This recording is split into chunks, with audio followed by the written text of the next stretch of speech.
Proses pemasangan radiator Mazda 2 non sekaktif.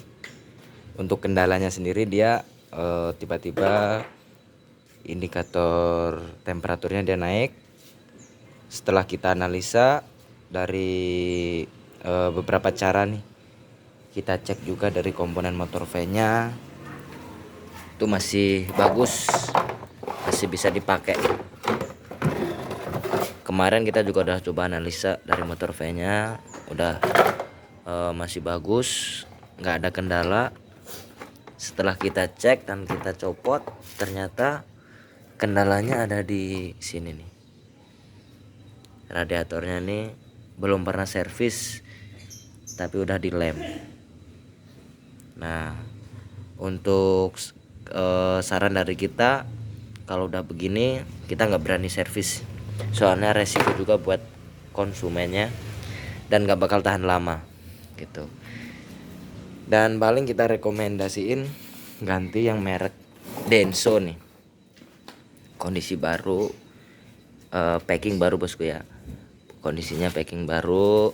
Ini asli Denso nih, PT Denso Sentra, Jakarta, Indonesia. Nah, untuk barangnya sendiri ini nih, tuh baru mulus ya, nggak ada kendala sama sekali, nggak ada penyok-penyok apa gimana gitu. Nah,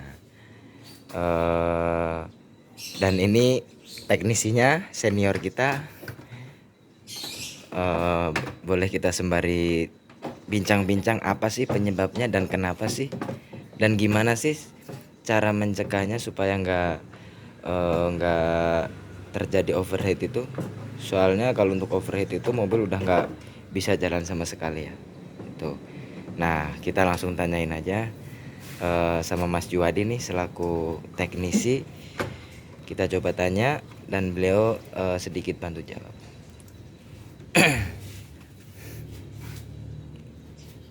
Roll action. Nah, ini kali ini kita langsung tanyain aja ya ke teknisinya ya. Untuk penyebabnya terjadinya overheat itu biasanya kenapa sih Mas Jo? Bisa dibantu dijelasin Mas Jo? Ya, mungkin yang pertama kita pastikan untuk air coolant radiator pasti menggunakan radiator coolant, bukan air biasa. Jadi awal mula terjadinya overheating itu pertama kalau kendala mobil Mazda 2 ini pas kita cek menggunakan air biasa. Jadi itu mengakibatkan salah satunya berkarat air radiatornya, terus ada bisa kalau udah karat mampet, kemudian terjadi overheating. Overheatingnya nggak kuat tahan karena sirkulasinya kurang normal. Oke. Nah, ini kan kadang kan kita juga sebagian ada yang customer itu pemilik mobil itu kan kurangnya maintenance tuh Mas ya. Kayak contohnya tuh kayak lupa waktu lah, sibuk dengan pekerjaannya lah gitu kan. Nah, untuk waktu idealnya itu sebenarnya berapa kilo sih kalau untuk pergantian air radiator itu sendiri? Gitu. Kalau dari kita sih nyaraninnya untuk berapa kilometer untuk pergantian air radiator coolant. Kalau dari kita menyarankan di kilometer 40. Banyak orang atau bengkel lain pun menyarankan 40 atau 70.000 kilometer. Oke. Jadi rutinnya saran dari kita 40.000 kilometer. Oke, berarti ini kan kalau kita lihat dari saran dari Mas Yu sendiri kan di kilometer 40.000 nih.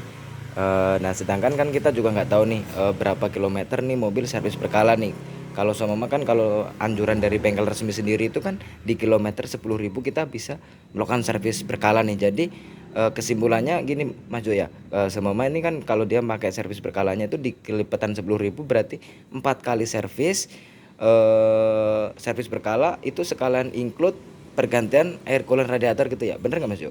Iya benar, itu lebih baik diganti sekalian radiator coolantnya, dan sebisa mungkin selalu aktif untuk mengecek kondisi air radiator coolant.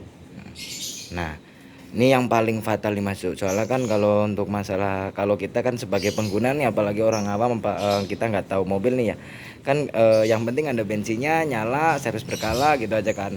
Yang paling pertama emang bensin tuh pasti itu harus ada, oli itu harus ada juga.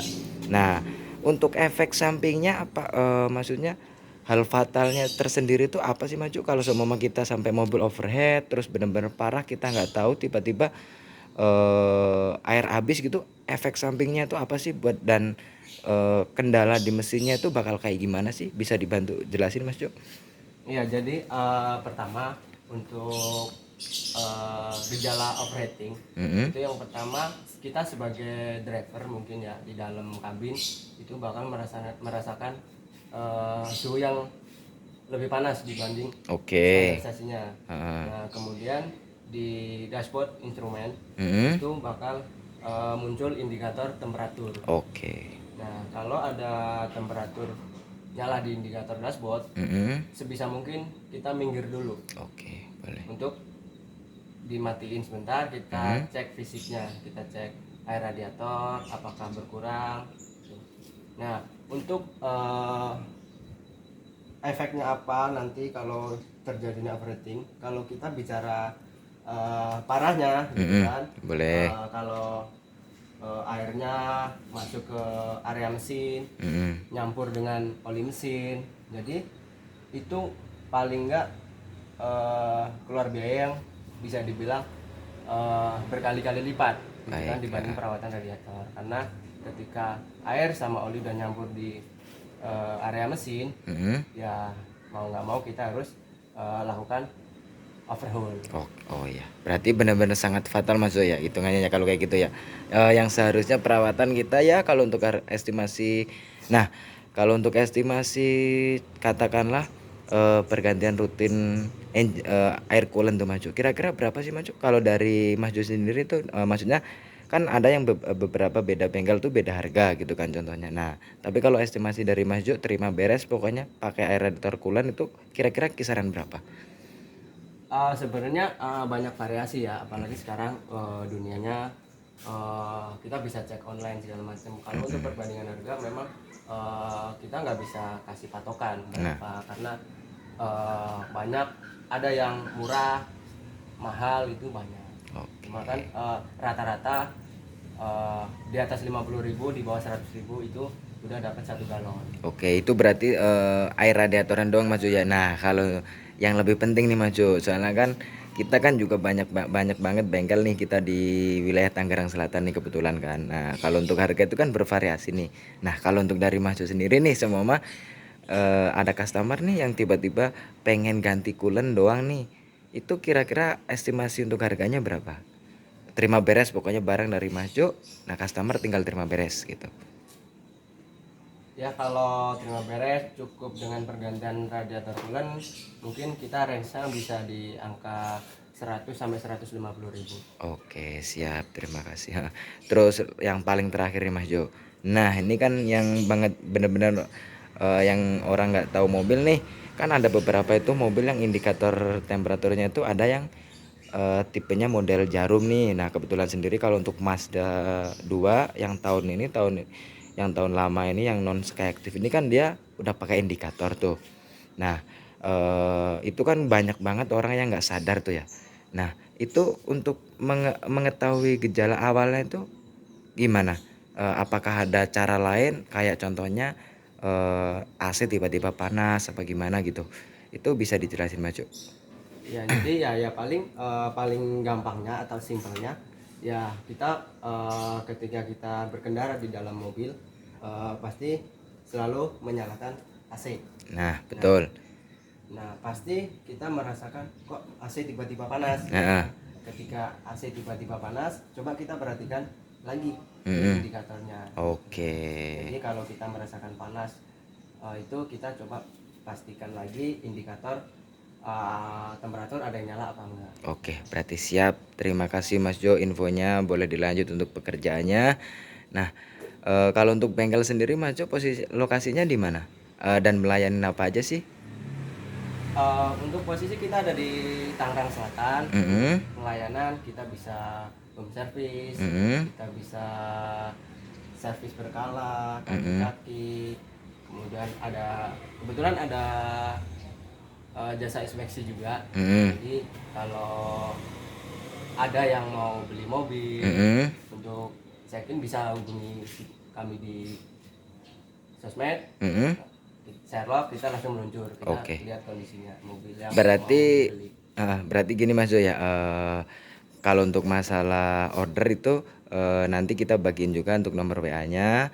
Nah, berarti tadi kan Mas Jo ngomong ada cek unit juga kan ya. Berarti inspeksi ya. Wah, enak banget nih ya sama Mama. Kita punya duit nih. Nah, kita punya duit, kita nggak punya waktu. Berarti bisa ngorder di tempat Maju nih. Terus ngorder, kita tinggal duduk di rumah ngorder, Maju yang pengecekan. Terus ada kendala apa gimana yang masih bisa diperbaikin, contohnya masih masuk harganya, diperbaikin di Mas Joko sendiri gitu bisa nggak sih kira-kira? Oh, sangat bisa itu. Nah, Sangat bisa. Jadi ketika kita inspeksi, mm-mm, kita lakukan cek keseluruhan unitnya, kondisinya, sekalian kita kasih estimasi buat perawatan atau perbaikan yang ada di minor mobil tersebut. oke siap Mas Jo. Benar-benar semudah itu ya istilahnya beli mobil bekas ya gitu. Iya, sangat mudah sekali. Sekarang udah kita ngikutin zamannya. Oke. Dari kita, Hmm, kalau memang mau servis, mm-mm, kemudian kerjanya agak berat, makan mm-mm, waktu agak lama, kita bisa pick up dari rumah bapak atau mm-mm, ibu, kita tarik ke bengkel kita, mm-mm. free, nggak ada jasa tambahan buat pick upnya. Wow, enak banget ya. Berarti emang bener-bener jadi kalau semua kita nggak punya waktu nih, kita punya duit, kita tinggal ngontak Mas Jo aja nih. Nah, kita bisa ngontak Mas Jo buat pengecekan unit nih. Terus ada keluar hasil inspeksinya tuh sama ada perbaikan, kendala. Terus Mas Jo juga bisa benerin juga itu ya. Bisa nganterin ke rumah juga ya. Bener-bener customer tuh bener-bener tinggal make gitu ya istilahnya ya. Iya, jadi itu salah satu servis dari kita. Intinya mobil bapak ibu bermasalah, bapak ibu tinggal duduk di rumah, mobil beres. Oke. Nah, ini yang paling terakhir nih Mas Jo nih. Tadi kan saya ngomong nih, Rudi kan ngomong yang masalah ordernya nih. Nah, boleh dibagiin Mas Jo kalau untuk link ordernya itu gimana dan via apa aja sih yang dari via mana aja sih sosmed yang kita bisa order jasa inspeksi, home service dan storing kayak gitu. Boleh dibantu info Mas Jo? Ya, untuk teman-teman kalau yang mau order via apa sih ordernya gitu kan. Kita ada di TikTok namanya Roda 4. Nah, di situ ada banyak, ada linknya, ada website, ada nomor WhatsApp, nomor telepon. Nah, nanti teman-teman tinggal masuk ke salah satu linknya, mau by WA dan lain sebagainya. Nanti dari tim Roda 4 adminnya akan merespon teman-teman 24 jam ready. Oke, siap. Terima kasih Mas Jo. Boleh dilanjut untuk pekerjaannya dan jangan lupa teman-teman ya kita tunggu orderannya. Pokoknya salam wadidaw.